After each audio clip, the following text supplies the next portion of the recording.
দুনিয়া এবং আখিরাতে আল্লাহ রাব্বুল আলামিনের চূড়ান্ত সন্তুষ্টি এবং সফলতা লাভ করতে হলে আমাদের দুইটা জিনিস সব থেকে বেশি প্রয়োজন।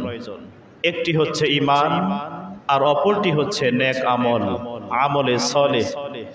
ঈমান এবং নেক আমলের পুঁজি আমরা যদি সংগ্রহ করতে পারি, কি দুনিয়া কি পরকাল, দোনো জাহানে আল্লাহ রাব্বুল আলামিন আমাদেরকে সফলতা দান করবেন আলহামদুলিল্লাহ। রাসূলুল্লাহ সাল্লাল্লাহু আলাইহি ওয়াসাল্লামের যে উম্মতের ঈমান থাকবে কিন্তু নেক আমল পরিমাণে কম, সেও একদিন না একদিন আল্লাহ রাব্বুল আলামিনের জান্নাতে প্রবেশ করবে। এ ব্যাপারে আল্লাহ এবং তার রাসূল সাল্লাল্লাহু আলাইহি ওয়াসাল্লামের মাঝে একটি ওয়াদা, চুক্তি আবদ্ধ হয়ে গিয়েছে। সূরা দোহা যখন নাজিল হয়ে গেল, আল্লাহর হাবিব সাল্লাল্লাহু আলাইহি ওয়াসাল্লাম এতটা খুশি হলেন, সাহাবায়ে আজমাইনদেরকে রাসূল পাক সাল্লাল্লাহু আলাইহি ওয়াসাল্লাম বললেন, সাহাবীরা শোনো, আল্লাহ রাব্বুল আলামিন আমার সাথে ওয়াদা করেছেন সূরা দোহায়। আল্লাহ রাব্বুল আলামিন বলেন, ওয়ালা সাওফা ইউতিকা রাব্বুকা ফাতারদা। এই আয়াত নাজিল হওয়ার পর রাসূল করিম সাল্লাল্লাহু আলাইহি ওয়াসাল্লাম সাহাবায়ে আজমাইনদেরকে ডাক দিয়ে বললেন, সাহাবীরা শোনো, তোমরা আজ থেকে নিয়ে আমার কিয়ামত পর্যন্ত আগত সমস্ত উম্মতদেরকে এই শুভ সংবাদ জানিয়ে দেবে, হাসরের ময়দানে আল্লাহ রাব্বুল আলামিন আমার প্রার্থনা ততক্ষণ পর্যন্ত মঞ্জুর করবেন আমি রাসূল যেই পর্যন্ত চাইতে থাকব। আমার একজন ঈমানদার উম্মত যদি জাহান্নামের আগুনে জ্বলতে থাকে, আমি রাসূল আল্লাহর কাছে চাওয়া বন্ধ করব না। রাসূলুল্লাহ বলেন, আমার সব উম্মত যখন জান্নাতে চলে যাবে, আমি রাসূল তখন সন্তুষ্ট হয়ে যাব।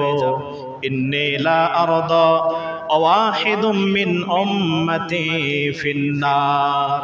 আমার একজন ঈমানদার উম্মত যে পর্যন্ত জাহান্নামের আগুন থেকে চূড়ান্ত মুক্তি না পাবে, আমি রাসূল এর আগ পর্যন্ত আল্লাহ রাব্বুল আলামিনের কাছে সন্তুষ্ট হব না। আমি চাইতেই থাকবো, আল্লাহ আমার চাওয়াকে কবুল করতেই থাকবে।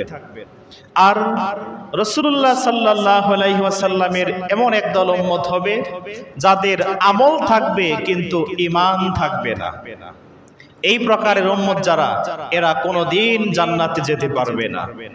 আল্লাহ রাব্বুল আলামিন বলেন, وَمَن يَبْتَغِي غَيْرَ الْإِسْلَامِ دِينًا فَلَن يُقْبَلَ مِنْهُ وَهُوَ فِي الْآخِرَةِ مِنَ الْخَاسِرِينَ।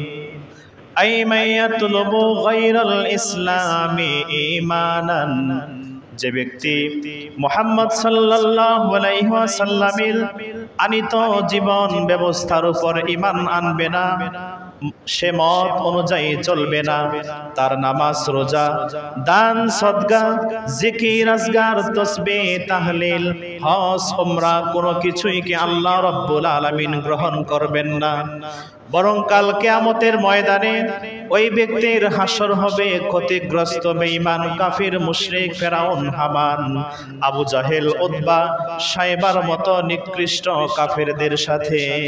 নাউজুবিল্লাহ। তাহলে ঈমানও লাগবে, সাথে নেক আমলও লাগবে। আর প্রিয় নবী সাল্লাল্লাহু আলাইহি ওয়াসাল্লামের যে উম্মতের ঈমান থাকবে এবং নেক আমল থাকবে, আল্লাহ রাব্বুল আলামিন নামে মাত্র শুধু হিসাব নিকাশটা নেবেন, কোনো প্রকার আযাব ছাড়াই আল্লাহ পাক তাকে জান্নাতুল ফিরদাউসের মেহমান বানিয়ে দেবেন।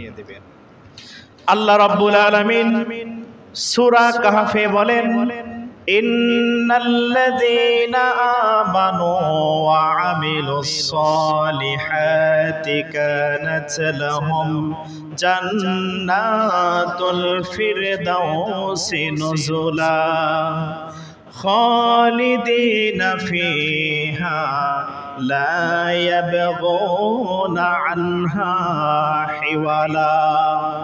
নিশ্চয় যারা ঈমান আনয়ন করেছে এবং একই সাথে নেক আমলকে পুঁজি বানিয়েছে, আল্লাহ রাব্বুল আলামিন তাদেরকে জান্নাতুল ফেরদাউসের মালিকানা মেহমান আল্লাহ বানিয়ে দেবেন। যেই জান্নাতুল ফেরদাউসে তারা চিরকাল ব্যাপী থাকবে, যার শুরু আছে শেষ নেই, তারা সেখান থেকে কখনো প্রত্যাবর্তন হতে চাইবে না। তাহলে আমাদের দুনিয়া এবং আখিরাতে সফলতা অর্জন করতে হলে লাগবে ঈমান, সেই সাথে নেক আমল। আল্লাহ পাক আমাদের ঈমানের সাথে বেশি বেশি নেক আমলের পুঁজি আহরণ করার তৌফিক দান করুক, বলুন আমিন।